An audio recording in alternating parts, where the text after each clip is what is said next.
다음 얘기를 좀 이어가 보겠습니다. 경기북도 설치 사안에 대한 얘기를 해볼까 하는데요. 사실 이게 오래된 얘기입니다. 80년대부터 나온 얘기인데 최근에 관련 토론회를 여셨습니다. 그 토론회 제목이 경기북도 설치 이게 지역의 요구인가 국가적 과제인가 이런 제목이었는데 그러니까 국가적인 과제이다 이렇게 주장하셨을 것 같아요. 네, 맞습니다.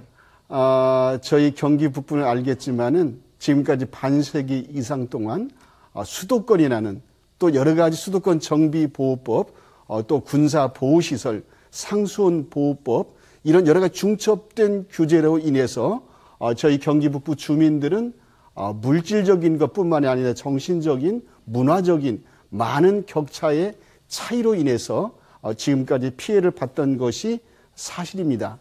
현 정부는 국가의 균형 발전과 자치 분권을 내세우고 강조하고 있지 않습니까? 그래서 경기북도의 분도 설치라는 것은 바로 국가의 남북의 경기도의 균형 발전을 만드는 균형 발전적인 차원이다.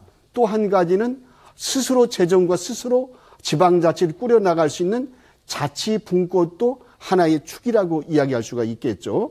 이렇게 경기북도 설치라는 것은 경기 남북과 남북의 균형 발전 또 저희 경기 북부만의 자주적인 그 자주권 이러한 것들을 만들어서 결국은 이러한 그 균형의 문제를 해소를 해서 장차 다가올 통일 시대까지 준비할 수 있는 것이 반드시 경기북도 설치라는 그러한 과제를 해결함으로써 근본적인 문제를 해결할 수 있다는 그런 과제를 남기게 된 거죠. 네, 균형 발전에서 자치권 그리고 통일까지 어떻게 경기북도를 주장하는 분들이 논의를 진척을 시켜왔는지 살펴볼 수 있었는데요.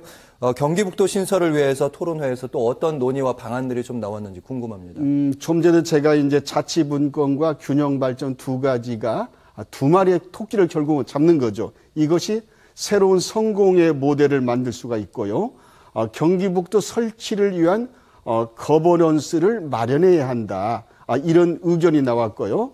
또 장차 다가올 통일 시대를 준비할 수 있는 거점 도시가 경기 북부 지역이다.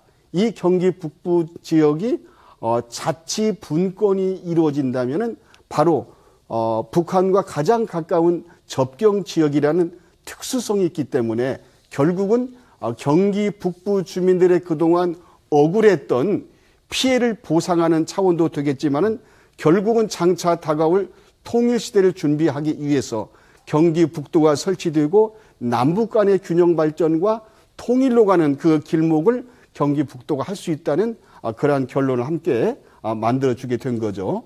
네, 결국에는 이제 경기 북도가 만들어지려면 입법이 돼야 되고 이 입법된 법안이 국회에서 통과가 돼야 되는데 일단 내년도에 이제 대통령 선거가 있기 때문에 과연 어느 후보가 경기 북도에 대해서 찬성을 할지 공약을 내걸지 이런 부분도 궁금해지고 어쨌든 선거가 다가오면 이런 얘기도 계속 나오겠죠. 사실 안타까운 것은 김영삼 대통령 후보 시절부터 경기북도 설치라는 그런 주장이 있었어요. 또 선거 때만 되면은 경기북도 설치라는 단골 메뉴라 이렇게까지 이야기한 적이 있었어요. 하지만은 지금 그 현재의 대통령 후보 중에서는 경기북도 설치라고 본격적인 공약을 만든 후보는 아직까지 없습니다. 하지만 저희 경기 북부 주민들의 오랜 염원이고 주민과 소통하는 후보라면은 아마도 이제 경기 북도 설치에 대해서 후보님께서 적극적으로 지지해 줄 것이라는 그런 욕심도 가져보고요. 우리 민주당의 김민철 국회의원님과 국민의힘당의 김성원 의원님께서 경기북도 설치 등에 관한 법률 제정안을 만드셨지 않습니까?